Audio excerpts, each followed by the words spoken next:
I should use my expertise. I should use my expertise for making the world a better place or something. But it really what motivated me was this background that I had. I'd mentioned it earlier. I'm from Bosnia. I came here in the early '90s because of the war that happened there. So I sort of I've seen what a complete breakdown of democracy can look like, and uh, and there were unnerving parallels between what had led up to the war in Bosnia and what was happening in the U.S. Starting about 10 years ago, and still the same to this day. So the case I want to make here for you today is that if you look at democratic infrastructure from a mathematical point of view, and I promise there won't be like too much hard math in the presentation, that it really gives you, it empowers you to see things in a different way and empowers you to explain things in a different way to people and dispel some of the myths that surround some of these reforms like ranked choice voting, etc. So let me just start telling you some of these things.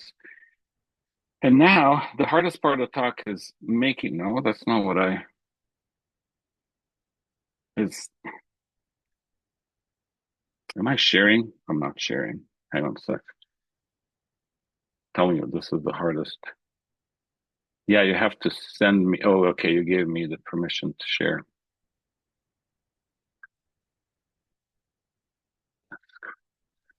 You got to tell it yes like 3 or 4 times. Yeah.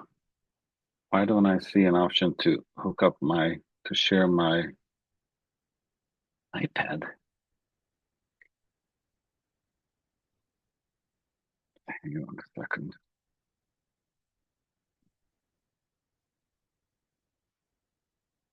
Okay, this is. Hmm. Let me let me do something real quick here. Sorry. Or I could just let me do this. I know what I'm going to do. I will open my presentation up a different way. I won't be able to doodle on it because I was going to doodle on the iPad, but that's okay. I can just do this.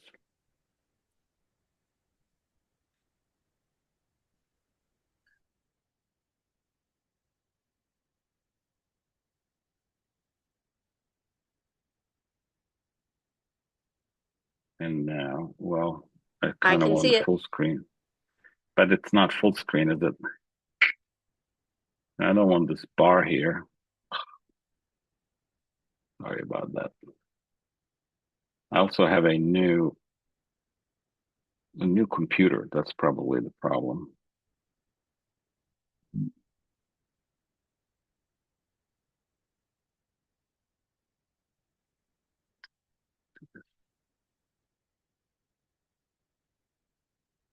No, no.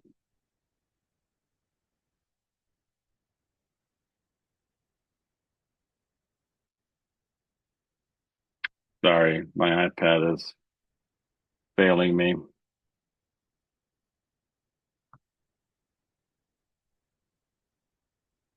I don't. Let's try this.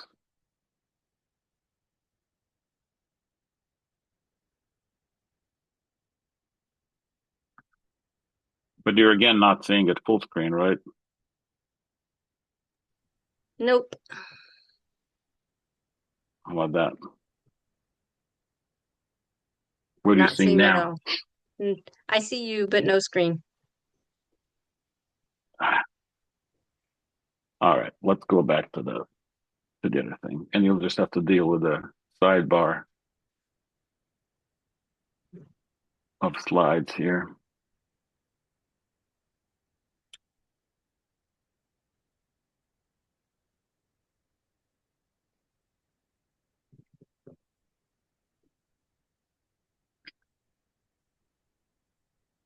So, do you see anything useful now? Yes, I see it. Yeah, it's not. So, just focus on the slide, not the sidebar on the left. Um, At least I got the Rank the Vote Ohio logo nicely on my cover page. Right? I'm So okay, so let's impressed. let's let's let's try this. Sorry, I'll figure this out for my 302nd presentation. Uh, so look, I want to sort of impart this point of view that's a mathematical point of view, and what I want to argue is that it's it's really it's been there sort of all along. So if you look at the Declaration of Independence, that really is a mathematical document to me, right? Really? So what, yeah, because Jefferson and Adams were scholars of Euclid and really appreciated this formal point of view, this axiomatic approach to setting up this new country, right, that was coming to be. So as every math theory starts, it starts with certain axioms, certain postulates, and that's exactly the self-evident truths in the Declaration of Independence.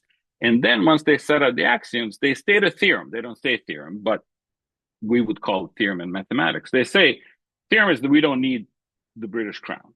And then they go on to prove the theorem, which is what you would do in a normal mathematical setting. And in fact, they use the language of to prove this, let these facts be submitted to a candid world. So this is really, if you just squint your eyes the right way, this is really a mathematical document. Uh, well, it's no coincidence then that many of our processes, basic infrastructural sort of under the hood democratic processes, run on mathematics. So if you look at voting, look at allocation of legislative seats, allocation of delegates, we talked about primaries earlier, deciding sizes of legislatures or districting, electoral college, all of these things have some kind of an algorithm equation governing them kind of under the hood, right?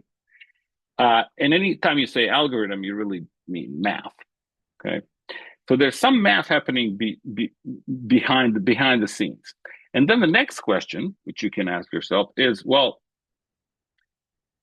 are we using the best possible math for these processes? And the best can actually also be defined very clearly, very mathematically. Best, by best, we usually mean most representative, brings the most people into the fold, into the political process. It captures sort of the will of the people in some best way. And again, these can be really defined.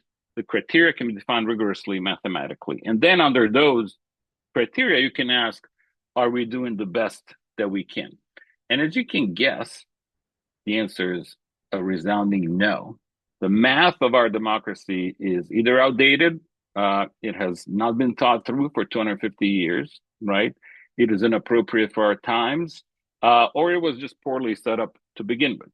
Okay, so the big culprit in from this point of view is voting, right?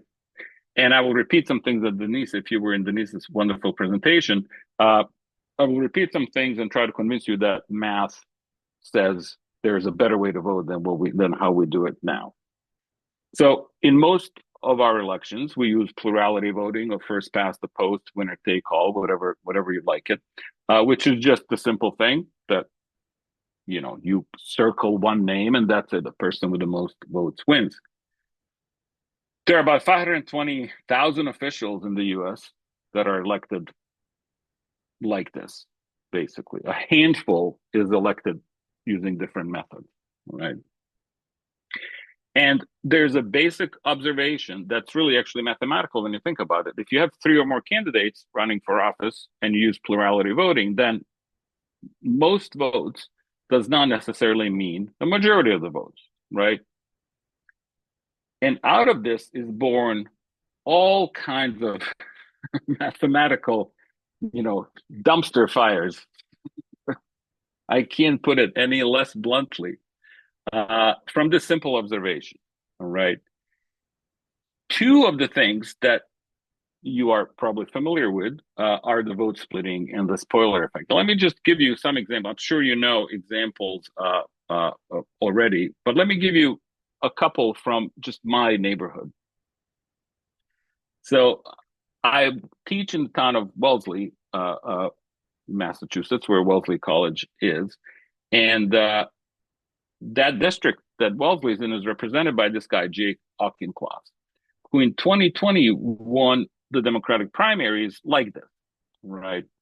So all of you see what the problem is here, right? So Jay Auchincloss now represents 100% of his constituents, having won 22% of the vote. And exit polls show us that these three women, Mermel, Grossman, and Linus, actually split the vote. These are all progressive women on the left of the spectrum, similar platforms, and they just split the vote.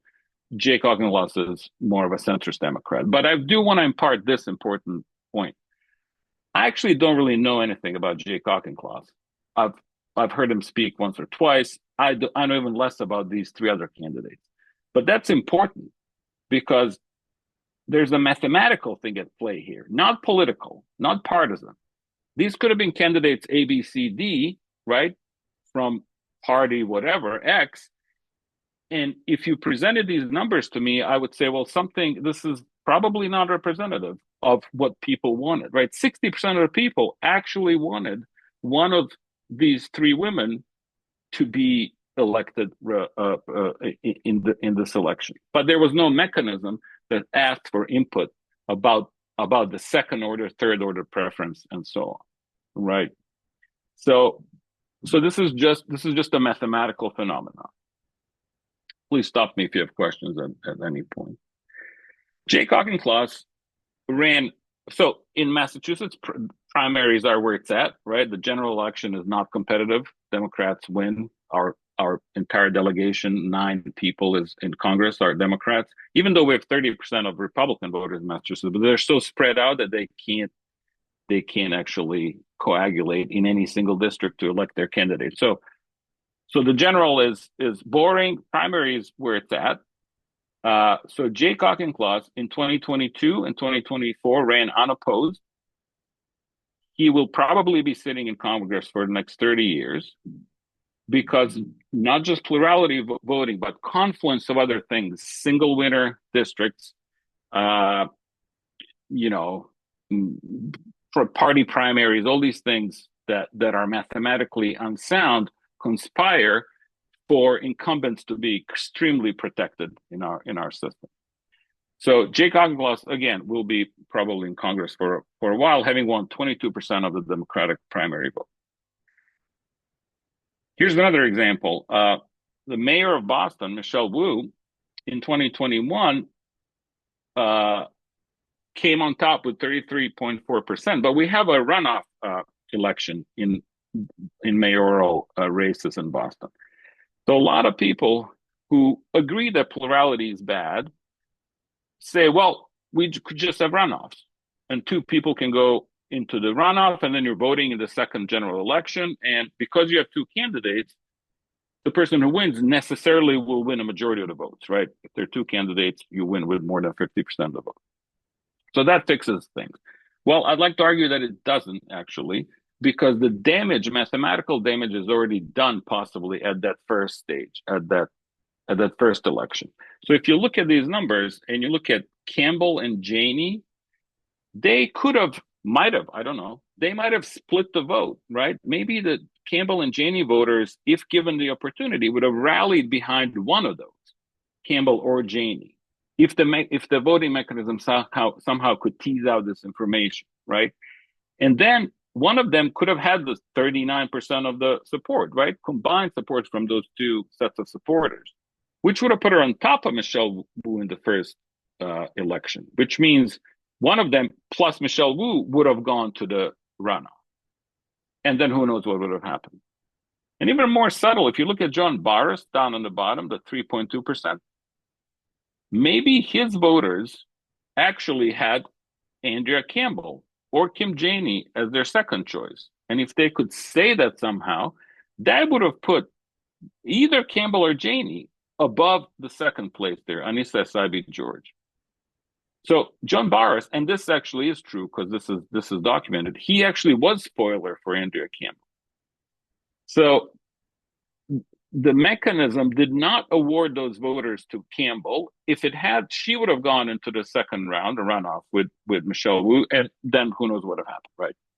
Again, I don't really know much about these candidates. I think Michelle Wu is pretty nice from what I know. I don't live in Boston, so I don't follow Boston politics that much. But there's a mathematical thing at play here, right?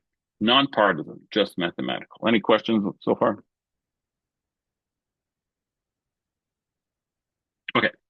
So the problems with polarity, vote splitting and spoiler, and those are fairly obvious. Like if you just pause for a second and think about it, you realize how this happens. But then there are other things that are a little more subtle that you have to dig through the math a little more. So there's something called the center squeeze effect, where partisan candidates are favored in the system. Um, Centrist candidates kind of get squeezed out because each of the extremes can rally the base, and that's enough to sort of to uh, uh, to hollow out the middle, basically. There's something called Duverger's law. It comes from economics. It has a long history in academic world. It basically says that plurality favors a two-party system. Getting on board, getting anywhere in plurality election is really hard. So third-party candidates, smaller candidates don't even try. They don't see a path forward. Tied to that is participation by underrepresented groups, including women. Again, it's hard to beat everybody, and that's what you have to do in a plurality election. So it's not really, there isn't enough resources, enough support for someone who's, not one of these two major parties to get ahead. It rewards strategic voting. So I have voted strategically a number of times. Basically, every primary I vote in, I vote strategically. Dishonestly, I lie on my ballot because my favorite candidate typically is not the candidate who can win in the general election. So I vote strategically to vote for a candidate who I think can beat the other guy in the general election. So the system itself actually rewards strategic voting. Why do we use it? I really don't have a good answer. It's simple. Sure, it has that going for it. Fine. It's been just used for a long time. People just don't know there are other methods, and there are plenty of other methods out there. And of course, if you go back to the Duverger law, which says that it favors a two-party system, of course, Republicans and Democrats prefer it. They're not going to mess with it. There are a lot of Democrats that during campaigning say they like ranked choice voting. In fact, that example I showed you with Jake Auchincloss and the three progressive women, all of those people support ranked choice voting. Jake Auchincloss felt very silent on the issue after he was elected. And I'm not sure he'll ever talk about RCV, right? So you don't mess with the system that elected you, right? So the change is not going to come from the top. So this sort of grassroots, bottom up organizing is really the only hope. So here's mathematically what's happening in my mind. Here's the idea. Plurality is just it doesn't take enough information in. It takes very limited information from the voter, which is just their top preference. If you pull in that little data, then there's only so much math can do with it, right? And because of that, it can make mistakes. And it does that often, in the sense that it elects a person who is not really the choice of the voters. So if I said to you, like, if the Fed decided to decrease interest rates and they took unemployment as one and the only parameter on which they decided to do that, you would be mad. You're like, how can you decide such a complicated thing based on a single piece of information? You need to take into consideration the GDP, the international trade, the real estate sales. Like 200 parameters go into the model that tells the Fed what to do with interest rates, right? A similar thing is not happening here. You're deciding winner of an election based on one piece of information from the voter. And that's why math can actually make mistakes. So a better thing is to take more information from the voter, okay? And one way to do that is to use ranked choice voting, preferential voting. So ask the voter who's the first choice, but ask who's the second, third, and fourth. Now, math can do more with this, and it can make it more informed, a better choice. And the choice that we typically associate with this kind of voting is done using this instant runoff procedure of tallying ranked votes. And, there was this good Lego video. I like it much better. I stole some slides from Fair Vote that kind of indicate what happens. But basically, the idea is the person with the least number of first place votes is eliminated. Their votes are distributed according to the second votes on those ballots, right? So Darius here is getting eliminated because he has the least support.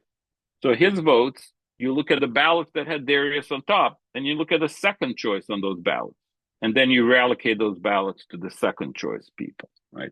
So maybe something like this happens, right?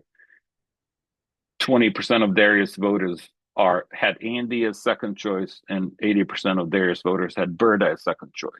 So those ballots are redistributed there. Nobody has hit the majority. You're looking for the 50% threshold.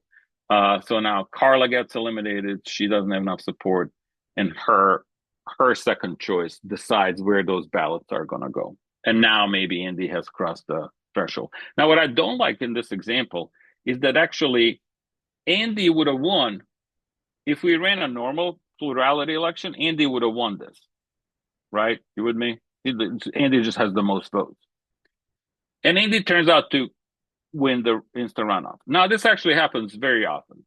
The plurality winner and the RCV winner actually match up vast majority of the time, but it doesn't have to happen, right? So what happened with the Lego example, the Lego video, if you looked at the initial distribution of Legos, actually green was the plurality winner. But after instant runoff did its thing, blue came on top and became the winner, which is fine. That's okay.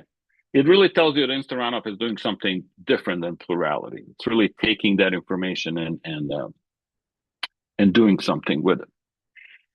There are lots of criticism of instant runoff, right? And they are, they range from, oh, it's too hard to explain, to more serious things like, I don't know if you know this Alaska election that happened in 2022, where Sarah Palin ran, and Mary Peltola, who's a Democratic candidate, won the special election. And there was Palin and Nick Begich was the other Republican. And so Peltola came out on top. But if you looked at Begich versus Peltola, or Begich versus Palin, Begich actually won both those head-to-head contests. So something weird happened there. Peltola came out on top in the instant runoff, but Begich was the preference of the people over Peltola. And that is a true issue with instant runoff. It can sometimes elect someone who is not what's called the Condorcet winner, who wins all the head-to-head contests. All right. So people latch on this election a lot as evidence that we shouldn't be using RV. The RV is bad for some reason. But let me tell you, this election is such a statistical anomaly that it's really beyond the pale. So for the last year or so, I have been engaged in massive research with actually 9 other people, and really 6 of us are pictured here. We have analyzed 2,000 elections from the US, Scotland, and Australia, ranked choice elections, and we actually supplemented those with 60 million generated synthetic elections. And we hit it with every single thing you might think of about ranked choice voting and all its properties and all its faults and anomalies and advantages and disadvantages. And we concluded, so we generated tens of thousands of images like this, all kinds of statistics. And we concluded that RCV really does very well across many, many, many criteria that one might bring up as objections to RCV, including familiar things like spoiler and vote splitting, etc. But a lot of other things as well, including all kinds of strategic voting like bullet voting, burying, etc. And we also took into consideration candidate behavior, because the behavior of candidates also changes when the method changes. So they might advise their voters to not, to bullet vote, not rank anybody other than them, or to bury the opponents at the last place in the ballots, etc. So there's lots of things that you might think diminish the power and the value of RV, but they actually don't. Okay, so that's You can quote us on that if you need to. If you need to convince someone that IRV is actually a good thing. So really, it's math. It's nonpartisan. It's apolitical, and that's really when I teach this class, Math of Democracy, and we get into discussions on various aspects of democracy, like voting and power distribution and electoral college. If it gets partisan and heated, we are quickly able to reel it back, bring it back to the quantitative, bring it back to the math, and just talk about the mathematics of ranked choice voting versus plurality, and then it actually makes sense to everyone. So that's all I want to say about voting. But since this is Ohio, and I'm still losing sleep over how you did not pass independent districting commissions in in Ohio because of that language, the confusing language that I don't know the details, but it was something terrible, right? It's like the language is like it made it sound like the independent commission was gonna gerrymander, Yes, right? it said Or this, something like it that. said this bill will require gerrymandering. And their reasoning before the Supreme Court was that any map is a gerrymander. So therefore, since this method will require mapping, Right. this method will require gerrymandering. That is like so, okay. I'm sorry, but I understand that math stops at some point, and this is this is where it stopped, and people took over it. So yeah, I'm really sorry about that. Can everybody read what it says? So Yes, there's that looks like Ohio. right. So there's a font made out of districts, okay, called Ugly Jerry. You can use it to write your representatives and ask that they push for independent districting commissions, like you almost had in Ohio. There's just a handful of states that has independent commissions. Massachusetts is not one of them either. It's only about 8, so we have a long way to go. But just in case, I want to say a little bit about math of gerrymandering, which is one of these really good examples of how math can help this. So just to review, right? We have districts, 435 of them. Does anybody know why we have 435 districts? This is also math. No. No, and you shouldn't, because there's no good reason why we have 435 districts. This number was frozen in the 1920s, about 100 years ago, because of the politics of the time. There was an anti-immigrant sentiment, 20s, right? Like Ellis Island, immigrants coming, settling in urban areas. And the Republican Congress, which Republicans were in charge of Congress then, were afraid that the urban centers were gonna take too many votes in Congress if the Congress kept growing. So it actually froze the size of the Congress with the Reapportionment Act of 1929 and froze it at whatever it was then, and it was 435. Now we have a situation where each representative represents about 760,000 people. And it's, Denise, you mentioned earlier in your earlier presentation, do you feel connected to your representative? Do you feel like they represent you? They can't. Each representative represents the population size of Seattle. So there's no way that a representative can have, their finger on the pulse of the electorate, of the constituents, 760,000 people.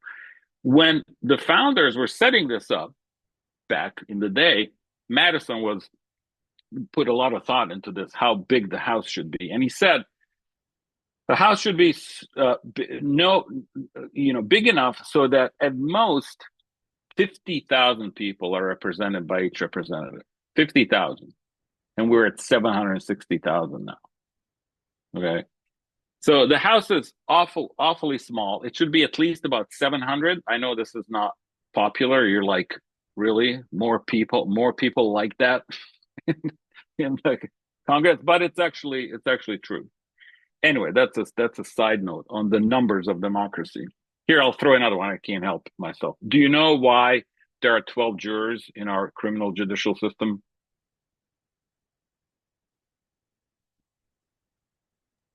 The Bible? That's right. So this is from 5th century Scotland, okay, where the King Glamorgan of Scotland decided he was going to resolve a dispute in the public square, probably some about goats or something, I don't know. And he wanted to have a debate, literally in a square.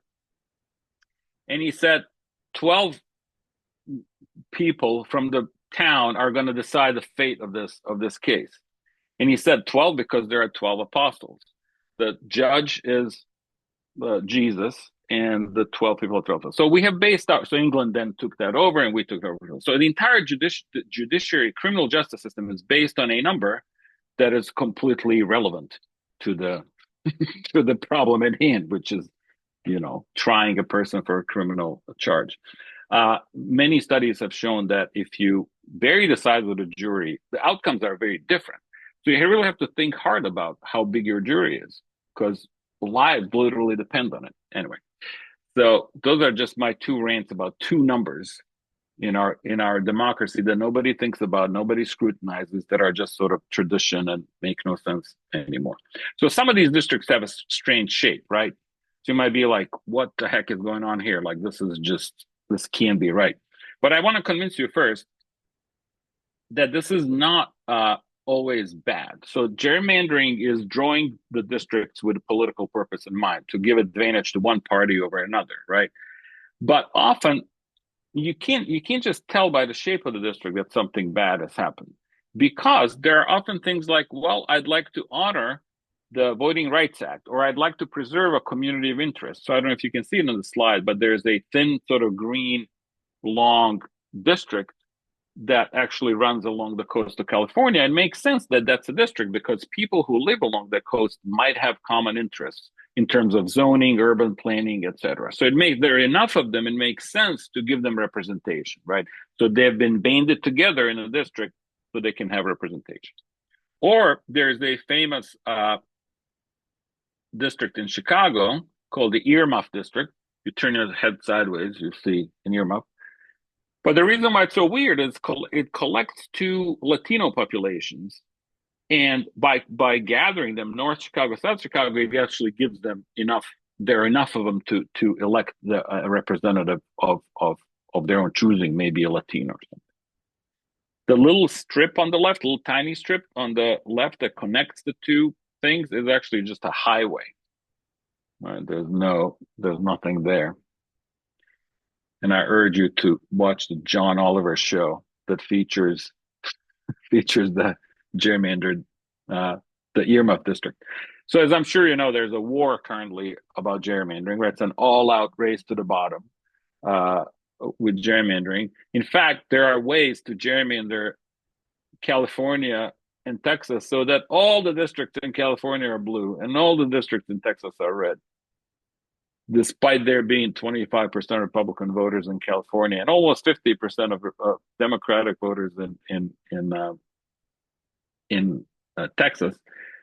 And things have just gotten completely out of control. Here's a time lapse of a district in Pennsylvania, it's 7th district, what it did from 1952 to 2013. This is how it has changed. This is the same district. So the bottom right, this district is called Goofy Kicking Donald Duck. You see it? And there's a part of the neck of Goofy that's actually a parking lot of a seafood restaurant. That's how it's connected, because the districts have to be connected. Anyway, so the slogan is the party chooses the voters, not the other way around. And because of gerrymandering, fewer than 10% of congressional districts are competitive. So this is, to me, one of the biggest threats of it. I would put this even above plurality voting as a threat to democracy, right? Millions of people are completely disenfranchised. They don't need to. Why would they go out and vote at all, right? Their vote does not matter. The results are preordained in these districts because of the carefully drawn borders that favor one party over the other. So both parties gerrymander. Republicans were really good at it. This is one of the great successes of Republicans' strategic operations over the last 20 years. Democrats, as usual, they're like deer in headlights, caught by surprise. But they've gotten good at it to. Um, and the courts are actually looking for guidance, not at the moment. Again, we're in the midst of this war, but before the war broke out, the courts were actually looking for guidance how to recognize gerrymandering because it's not that easy to tell. Again, the shape of the district doesn't tell. So the courts were like, okay, how do we tell something was gerrymandered? This is where math came in the big way. This is what I was hoping to get to. Mathematicians stepped up and developed all kinds of criteria and measures for when to recognize a gerrymandered district. I won't tell you what these things are, but they all were born out of mathematical research. And mathematicians we've stepped out of our offices, our ivory towers, and started to get involved with organizations like Rank the Vote, League of Women Voters, etc., and organizations that bring lawsuits against gerrymandered maps, and we are acting as expert witnesses. We write amicus briefs. A colleague of mine was just called up by the governor of Pennsylvania to come and calculate something about the maps. So things were really looking up for rigorous, objective, universal mathematics to be entering this whole picture and helping figure out what is gerrymandered, what is not. Again, everything kind of fell apart last couple of months, but we hope it will kind of come back to normal, and the mathematical approach will be appreciated again. Let me just quickly tell you what mathematics says very clearly that we should be doing. And again, this is not a partisan thing, completely apolitical, just pure math. So we should be using instant runoff in single winner elections. Denise mentioned proportional stuff earlier. So yes, we should move away from single winner districts. If we move to multi-member districts, electing more than one representative, using ranked choice voting, but adapted for elections with more than one winner, we would solve many of the problems that we have, including gerrymandering. It's actually very hard to gerrymander multi-member districts. So if I had to pick one recommendation here to implement, this would be number 2, the second bullet. Then there should be open primaries or no primaries at all. The way we elect, our primaries work are just a hodgepodge of terrible math that varies from state to state, and it's just really a total disaster. Increase the House of Representatives, which is what I mentioned earlier. Eliminate Electoral College, use instant runoff, national presidential election using instant runoff. And I wouldn't really have to tell you any of this if the last bullet was actually true, right? If we had political quantitative literacy education that taught our kids about better voting methods, and these are not hard concepts, you can teach these in middle school, that taught them about how unrepresentative electoral college is, how much it sort of shuns this one person, one vote dictum, right? About how power is skewed when you go from state to state, how voters are disenfranchised here but empowered here. If we actually taught that in our schools, we would bring up generations of kids who would ask for these reforms to happen. It would be just second nature to them. So maybe the last bullet is the most important one. All right, I'll stop there. Sorry, I went over time. That's quite all right. We have a question in the chat. If there are no primaries and there are many candidates, it risks having too many exhausted ballots, right? Sure. And that's fine. I don't know what you mean by too many exhausted ballots. I mean, it's good when you don't have exhausted ballots, but if you have to have them, that's fine. There's nothing that says that one should rank all the candidates, right? But I think what in places that have had ranked choice voting for a while, like California and Cambridge here next door, Cambridge is actually they've had it for 80 years, so there's a lot of data on it. People actually learn over several election cycles. They behave differently. They get more informed by the candidates. They learn more about their platform. They're better educated going into that ballot box. So they rank more people in a 5th ranked choice election more than they would have in the 1st because they didn't quite know what the system is. So I think the number of exhausted ballots diminishes as you get more experience with ranked choice voting. But just having exhausted ballots is not is fine. Can I ask a question about your Alaska example?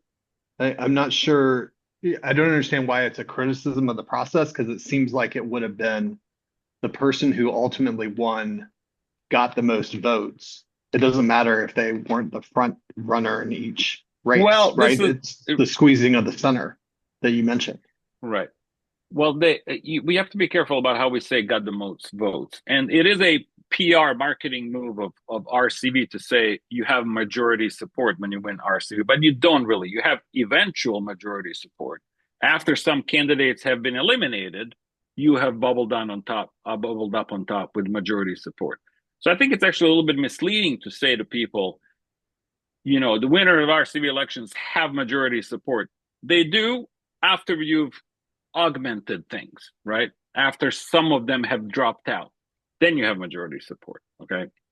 So outright, you don't necessarily have majority support. And this is what happened in the Alaska election. If you just look at the number of voters that ranked Begich over Peltola versus Peltola over Begich initially in their ballots, there were more of them who ranked Begich over Peltola. More people prefer Begich to Peltola, but Peltola won the instant runoff. Right. So some people say this is actually not good. And I agree. It's not great.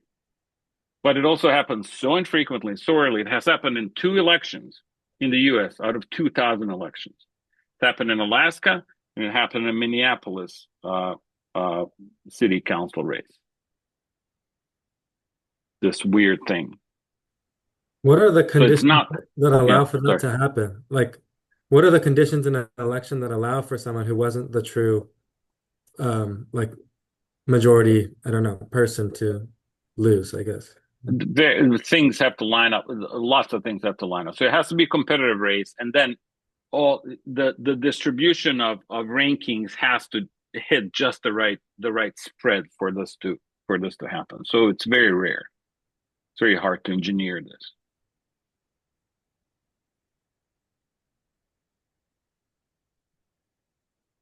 Couple more questions in the chat. Have you come across any data to suggest RCV has any effect on gerrymandering for single candidates? If so, how is it and how does it work? No, I don't think there's any relation between running an RCV election and gerrymandering. I'm not. Yeah.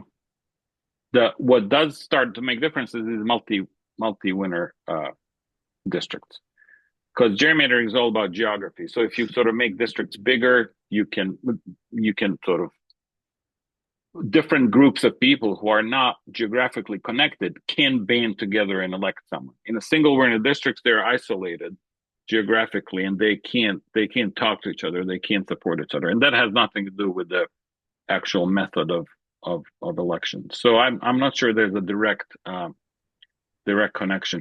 So there's a direct connection between RCV and participation and sort of third party voters getting encouraged to run. Because if you're a third party voter, independent voter, etc., people might put you on top because they're not afraid they're going to waste their vote, right?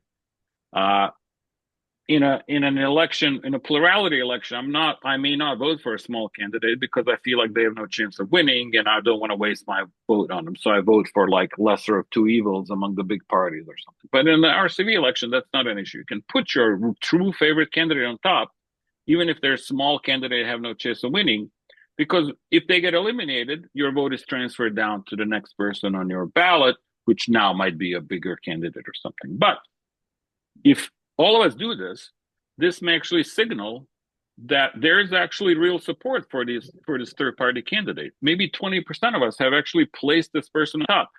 And we wouldn't have known this if we just ran a plurality election, right?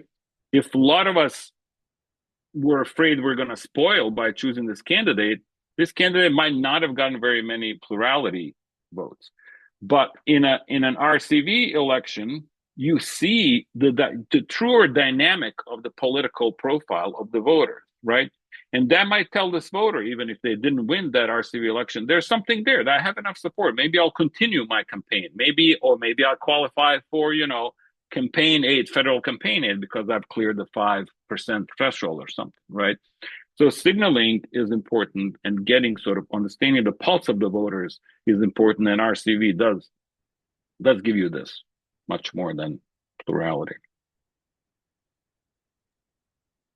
And one more question in the chat. How well do current mathematical tools do in drawing fair maps? Pretty well, pretty well. There's no sort of silver bullet. There's no magic formula that'll like produce the best possible map that takes there's lots of factors you have to consider, right? The demographic, Voting Rights Act, communities of interest. You can't split cities and counties, etc. There's each district has to have the same number of people, so you're working under lots of constraints and restrictions. So there are ways that sort of data science have come up with ways of producing a districtization that's very good. It sort of optimizes for proportional outcomes, etc. But there's no theorem that says, oh, if you do this, you will pick the best possible map. So there might be even if you think you have a perfect map, there might be a slightly better one. But that's good enough. All we need to do is produce really solid, good maps. And math can do that. There are tools to do that. I had a question. I put it in the chat, but it hasn't been read. You were talking about the criticism that the RCV winner is not always the Condorcet winner. Can you tell us what percentage of plurality elections do not result in the Condorcet winner? Is it? Oh, way more. Yeah. So instead of comparing, when we respond to that criticism, we should say you're comparing us to perfection rather than to the present system. That's right. That's absolutely right. That's a great point. I'm glad you made it. Okay, so you don't like that the Condorcet winner didn't get elected, so you want to go back to plurality where you have like 30% rate of not electing the Condorcet winner, right? So what's the alternative? Yeah, that's a great point.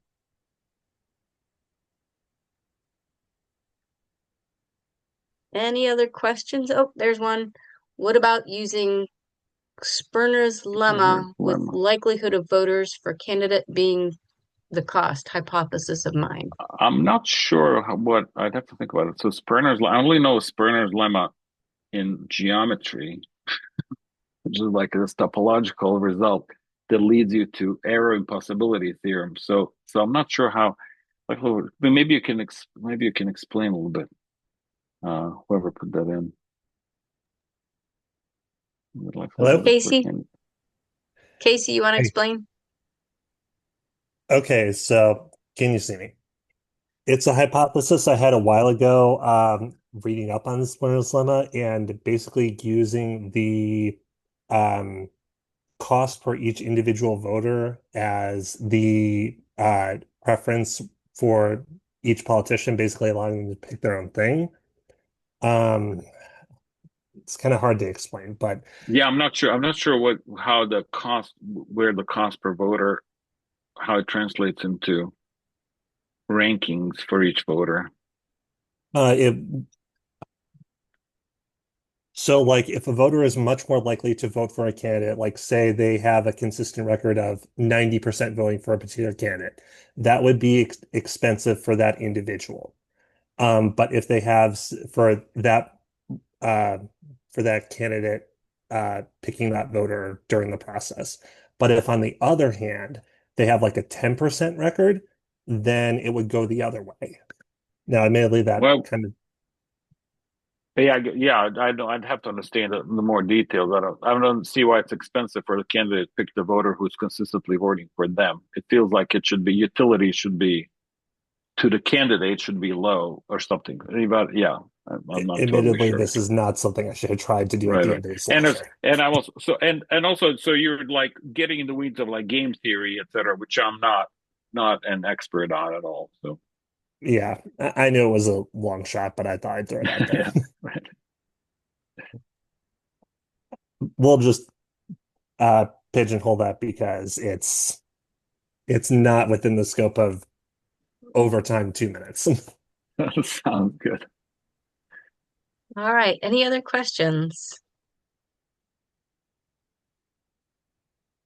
Ismar Volić, please. Everyone's give a round of applause. You did a fabulous job. Check out his book, Making Democracy Count. It was a fabulous book, and thank you so much. What a lovely talk. I'm so glad you came. Thank you. Thank you so much. I'm sorry I sort of rushed through a bunch of things, and sorry about I gotta work on my tech skills here. You'd think after 5 years of COVID and Zoom, etc., you ought to have it figured out, but I'll Don't work we on all? So just a few more notes before we say goodnight, and I'll go quick because I know we're over time. But what's next? Tell your friends, get them to support Rank the Vote Ohio. We need your support. Have your Rank the Something party. We can provide the speaker. You provide the venue. Donate, please. Write letters to the editor. LTE training is December 1st. There's links in the agenda. Parker, can you throw those links in the chat, please? Visit our YouTube channel and watch our testimony training video to learn how to speak out against the ban bill. It's a numbers game for that. The more people who testify in person or on paper, either way, makes a statement. Let us know of any opportunities to come speak, to come and present. Next month's statewide meeting is going to be featuring the State of the State address and see how we progressed this year. You can find all the rest of our events at rtvo.org/calendar. Thank you, everybody. Have a great night. I really appreciate you all being here. Ismar, if you don't mind, I would like to put this meeting on YouTube. Would that be a problem for you? You're all good. Okay. Thank you very much. Quick question. Can we save the chat? Because it had links and things in it, which we didn't. It doesn't look like we're allowed to save the chat. If you open up those links now, they'll still be open on your computer. Everything that I posted is in our agenda. Yes, if you open up the agenda, you can That was at the beginning, right? Yeah, making decision. Was that Denise Riley's? It's Denise Riley. Let's see. Is that like 7:10? Where's the agenda? The link. Thank you so much. That was I'll throw the great. agenda in the chat. Okay, that'd be great. Thank you. Yep, if you click on that, all the links will be there. Great. Thank you, Ismar. Safe travels. Thank you very much. Thanks for having me. Thanks, Denise. Thank you. I'm so glad you were able to come tonight. Yeah, it was a pleasure. See you. Bye. Bye-bye. Thanks so much. You're very welcome. Thank you. Yeah, one other thing. All of your the links, the emails that we received went to junk mail. So I'm you said there were like 60 people that had RSVP'd, but all the messages that we kept looking, waiting for the link to join the meeting. Interesting. But all of the stuff that we got from you went to the junk folder. So wonder why that might is. be something you'll need to put in. Check the junk folder if you. Yeah. I don't know. Yeah. The Republicans at it probably. Could be. All right. The Google monsters. The Google monsters have been causing us some havoc this week, so it could be that. Yeah, when it goes out to lots and lots of people, sometimes it automatically goes there. All right. Well, thank you. That was thank you very much. Appreciate it. Okay. Bye-bye. Bye-bye.